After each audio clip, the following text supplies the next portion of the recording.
yellow-toothed face. Josie, who'd been on the Callisto raid with him, who'd been under Philip's command. He lifted his eyebrows as Philip started to cycle along. "Not wearing to his uniform," Josie said, only the smallest sneer in his voice. "Not on duty. Hast shore leave too?" "No one said no," Philip said, hating how petulant his voice sounded in his own ears. Josie's gaze hardened, but he only turned away.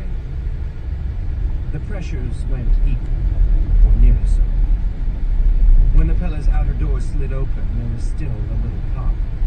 Enough to make Philip feel the change from one place to another, but not so much that his ear was hurt from it. A security detail waited on dock, wearing light armor with raw places on the shoulder and breast, where the indistinct outline of the Pinkwater logo could still be seen like a shadow. He nodded to them with his hands and walked forward, half afraid they would call him to stop, and half hoping for it. He'd never been to Callisto before his raid, never seen it before he called the strike stop. He didn't know what it had looked like before, and he could still tell that the surviving half showed the scars. Walking past the dock and into the commercial district, Philip could pick out which walls had been replaced. Here and there, a run of decking had a slightly off color, the sealant not as aged as the runs around it. Little scars. He might not even have noticed if he hadn't known to look. It had been justified. It had been to get the radar-eating paint from the dusters so that the rocks they threw at Earth would be hard to see. It had been part of the war. And anyway, he hadn't tried to hurt them. It was only they were right beside the enemy. Their fault, not his. Voices wove a rich and shifting murmur through the wide, tall main hall. A cart blatted for people to clear its path. Work crews in gray jumpsuits wore Free Navy armbands and split-circle OPA tattoos on their wrists. The air smelled of urine, cold. Philip found a place against one wall, set his shoulders against it, and watched like he was waiting for something. Someone to see him, stop, point an accusing finger. "You were the one who tried to kill the Yards. You were the one who cracked our seals. Do you know how many of us died?"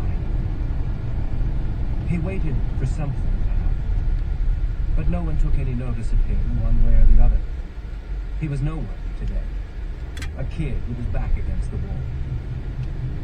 The bar he ended up in was at the far end of the shipyard complex, close to the tunnels down to the deeper level neighborhoods, and the fast transit to the Jovian Observatory on the far side of the wall. It wasn't only yard hands at the pressed polymer tables.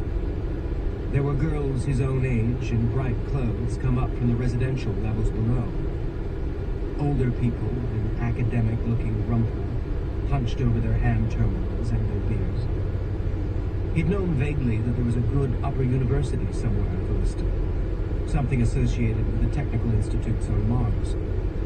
Somehow never put it together in his mind with the place he'd been sent to raid. He sat apart at a bright pink table with a bowl of living grass as a centerpiece. From there, he could watch the oversized wall screens with their scroll of news feeds muttering to themselves like angry drunks, or else look over the Finch-bright girls talking to one another and managing to never glance his way. He ordered black noodles and peanut sauce and a stout from the table display, and paid with Free Navy script. For a long moment, he thought the table might refuse payment. If it said his money was bad, that would be when the girls looked over at him. But it chimed pleasantly, accepted, and threw up a countdown timer to when his order should come. 12 minutes. So for 12 minutes, he watched the feeds.